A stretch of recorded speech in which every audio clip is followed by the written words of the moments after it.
시청자 여러분 안녕하십니까? VOA 뉴스투데이 시작합니다.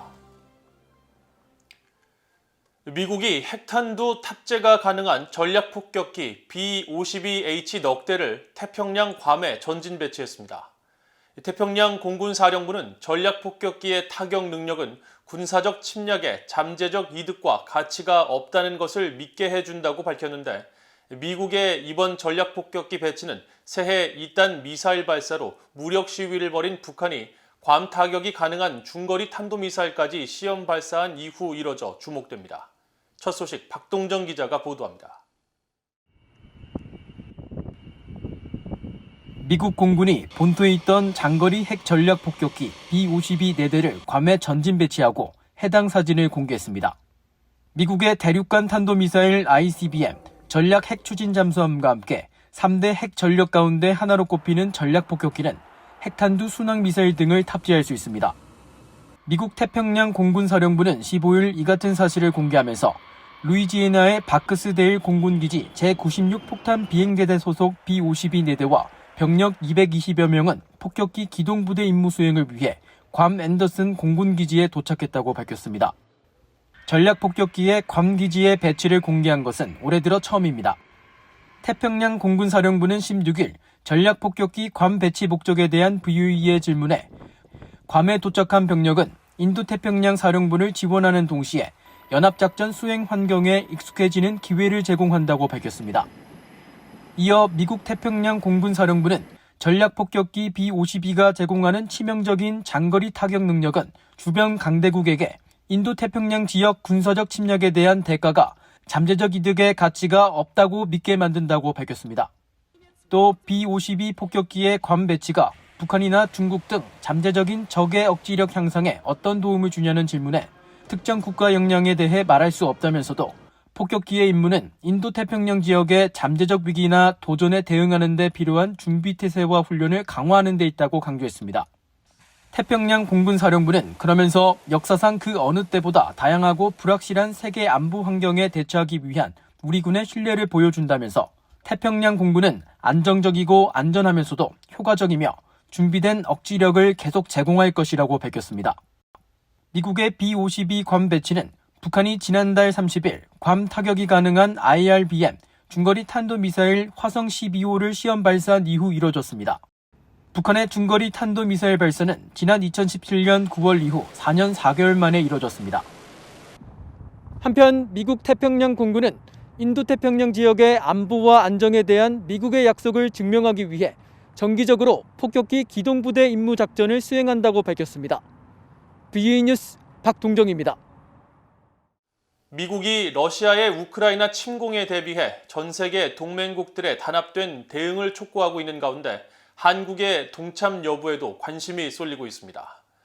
미국 내 전문가들은 이 문제가 동맹 차원을 넘어 국제질서와 관련된 문제로 필요한 경우 한국도 역할을 해야 한다고 강조했습니다.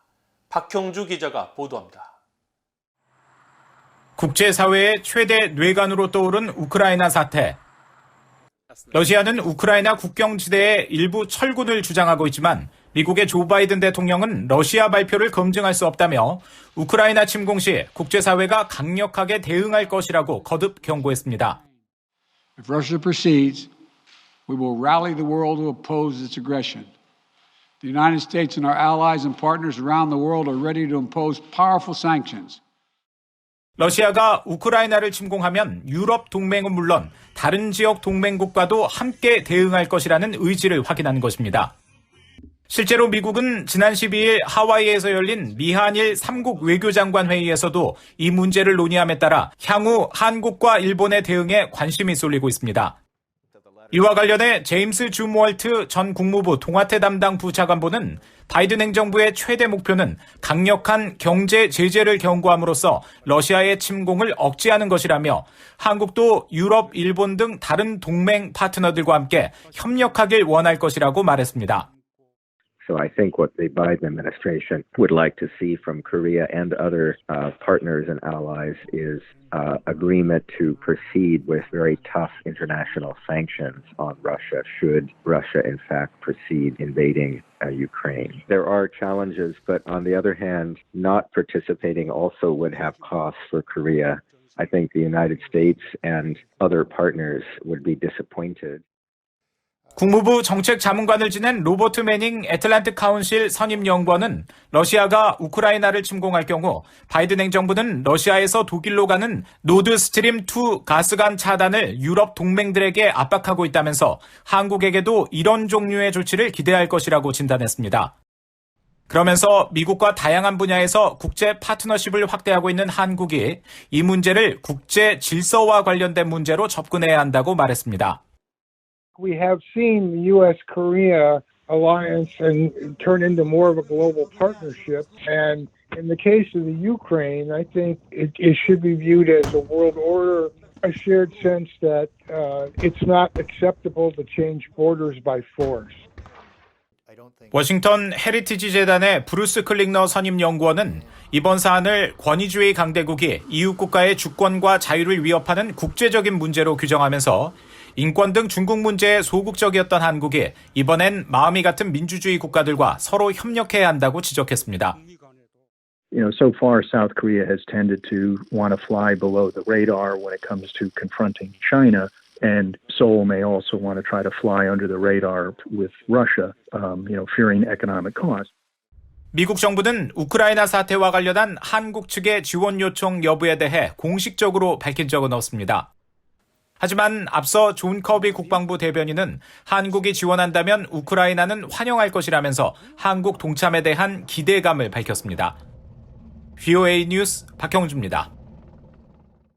북한이 지난해 8월 가상화폐 거래소를 해킹해 훔친 9,100만 달러 상당의 가상화폐를 돈 세탁했다고 미국의 가상화폐 관련 연구소가 밝혔습니다. 미국 뉴욕에 본부를 둔 가상화폐 분석회사 체이널리시스는 16일 발표한 보고서를 통해 지난해 8월 한 가상화폐 거래소에 승인을 받지 않은 사용자가 가상화폐를 관리하는 가상 지갑에 접근을 시도했으며 이 지갑에서 비트코인과 이더리움 등 가상화폐 67가지를 탈취했다고 지적했습니다. 그러면서 이 가상화폐는 북한 정권을 대리하는 주체가 관리하고 있는 가상 지갑으로 다시 옮겨졌으며 이후 탈중앙화된 거래소를 통해 67가지 가상화폐 중 상당수를 다른 가상화폐와 뒤섞는 방식으로 돈 세탁을 감행해 9,135만 달러에 달하는 가상화폐 자산이 세탁된 것으로 추산했습니다. 체이널리시스는 앞서 지난 1월에도 보고서를 통해 북한이 지난해에만 총 7차례에 걸쳐 4억 달러 규모의 가상화폐를 탈취했으며 북한이 지난 5년간 훔친 가상화폐 규모만 15억 달러에 달한다고 지적한 바 있습니다. 북한 김정은 정권은 관리소, 즉 정치범 수용소의 존재를 인정하고 폐쇄 조치를 취해야 한다고 미국의 인권단체가 촉구했습니다.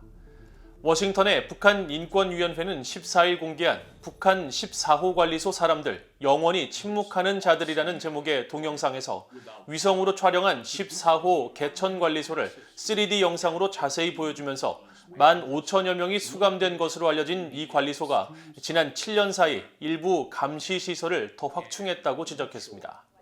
그러면서 김정은 정권은 정치범 수용소 폐쇄의 첫 단계로 수감자들의 영양 상태를 즉각 개선하고 심각한 영양실조로 고통받고 있는 많은 사람들을 즉각 석방하라고 촉구했습니다. 이 단체는 또 UN 인권이사회가 지난 2019년 실시한 북한에 관한 3차 보편적 정례 검토 UPR에서 북한이 지지 입장을 밝힌 아일랜드의 권고, 즉 국제 인도주의 단체들이 수감자를 포함해 가장 취약한 계층에 대한 방해 없는 자유로운 접근을 즉각 허용하라는 권고를 이행해야 한다고 강조했습니다.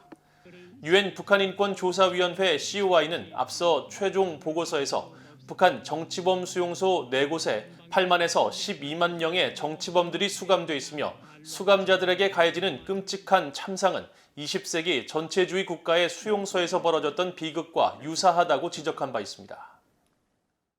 북한 여행 도중 장기간 억류당하다가 혼수 상태로 송환된 뒤 숨진 미국인 대학생 오토 원비어의 부모가 북한 관련 자산이 포함된 것으로 추정되는 페이팔의 자료를 볼 수 있게 됐습니다. 워싱턴 DC 연방법원장인 베럴 하월 판사는 16일 공개한 결정문을 통해 페이팔이 보유한 특정 정보를 공개할 수 있게 해달라는 원비어의 어머니 신디 원비어 씨의 요구를 승인한다고 밝히고, 원비어 씨 측이 페이팔에 요구한 자료는 비밀 정보로 간주되지만 북한의 손해배상 책임을 묻는 과거 판결문을 이행하기 위한 목적으로만 사용될 수 있다는 단서를 달았습니다. 앞서 신디 원비어 씨는 지난 11일 워싱턴 DC 연방법원에 페이팔에 대한 보호명령 요청서를 제출하면서 페이팔로부터 특정 정보를 전달받을 수 있게 해달라고 요청했었습니다.